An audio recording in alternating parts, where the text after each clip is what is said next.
Renungan Harian, Bugar Selamanya, Loni Melashenko. Mari kita tenangkan hati dan membuka telinga untuk mendengar firman Tuhan. Biarlah setiap kata yang kita baca hari ini meneguhkan iman dan memberi kekuatan baru bagi kita. Judul renungan hari ini, janji yang harus ditepati.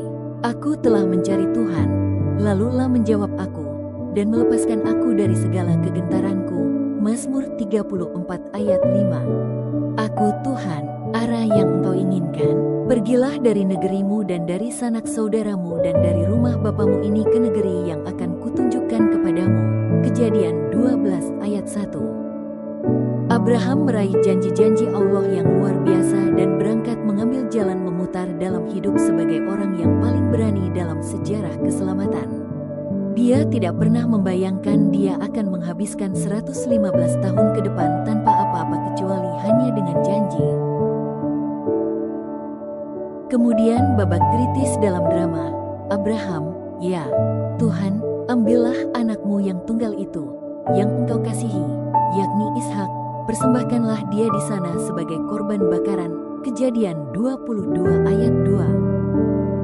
Saat Abraham berjalan dengan susah payah menuju Moria dalam ketaatan kepada Tuhan, pikirannya teringat kembali pada ketakutannya ketika dia pertama kali tiba di tanah perjanjian. Kelaparan, pindah tempat, pindah ke Mesir, hidup dengan mengandalkan akal, berbohong kepada Firaun untuk menyelamatkan hidupmu. Ketakutannya membawanya ke dalam masalah. Lalu dia kembali mengingat pada suatu malam ketika dia melemparkan bom Molotov ke Kedorlaomer dan patroli perbatasan Palestina. Dia pulang ke rumah dengan gemetar yang sangat hebat sehingga Tuhan menampakkan diri kepadanya dalam penglihatan. Lihat Kejadian 15. Dan sekarang iblis mendesak, Abraham, kamu bukan orang yang beriman. Ingat kencanmu dengan Hagar, kamu mengandalkan kejantananmu. Keselamatan melalui usaha. Perjalanan ke Moria ini, engkau akan mempersembahkan korban manusia setelah bertahun-tahun kamu berkhotbah kepada orang-orang kafir. Tidak, Abraham, pulanglah ke rumah. Abraham ketakutan. Pernahkah Anda begitu ketakutan sampai membuat Anda menjadi lumpuh? Bagi saya, itu adalah pada Juni tahun 1978. Saya berumur 31 tahun. Kata-kata yang ditakuti, kanker, melanoma, stadium 4. Saya tidak akan pernah melupakan Jeani dan saya yang berlutut serta berseru, ya Tuhan, tidak. Kami takut, apakah saya akan mati? Tuhan, bicaralah kepada kami. Dan yang terbaru adalah AVM, kerusakan arteriovenosa. Selama 9 bulan saya merasakan debaran hebat di dalam kepala saya. Dokter tidak dapat menemukan masalahnya sampai spesialis di Loma Linda University Medical Center mendiagnosis fistula dural yang langka tepat pada waktunya untuk menyelamatkan hidup saya. Kami bergumul dengan Tuhan. Saya membaca Mazmur 34 ayat 4 dan kami menemukan bahwa Tuhan itu setia. Anda tahu akhir dari dilema Abraham? Dia mengangkat belatinya dan hendak menghunjamkannya pada putranya ketika kekuatan tak kasat mata menahan lengannya.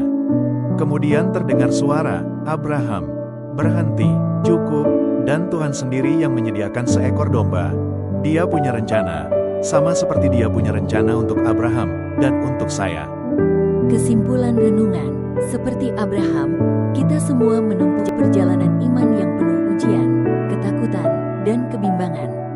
Ada saatnya Tuhan membawa kita ke Gunung Moria, kehidupan, tempat di mana kita diuji untuk menyerahkan sesuatu yang paling kita kasihi. Namun di balik setiap ujian, Tuhan sudah menyiapkan jawaban dan jalan keluar. Ia tidak pernah terlambat. Iman sejati bukan berarti tidak takut, melainkan tetap melangkah dalam ketaatan meski hati gemetar. Saat kita memilih percaya, Tuhan akan menunjukkan bahwa Dia setia menyediakan domba di waktu yang tepat.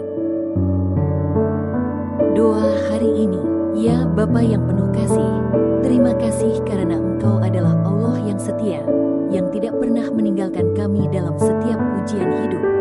Ketika kami takut, ajarlah kami meneladani iman Abraham, tetap taat, tetap percaya, meski kami tidak mengerti jalan-Mu. Tuhan, tolong kami menyerahkan segala yang kami kasihi ke tangan-Mu, sebab Engkau tahu yang terbaik. Kuatkan kami untuk berjalan dengan iman, bukan dengan penglihatan. Dalam nama Yesus, kami berdoa. Amin.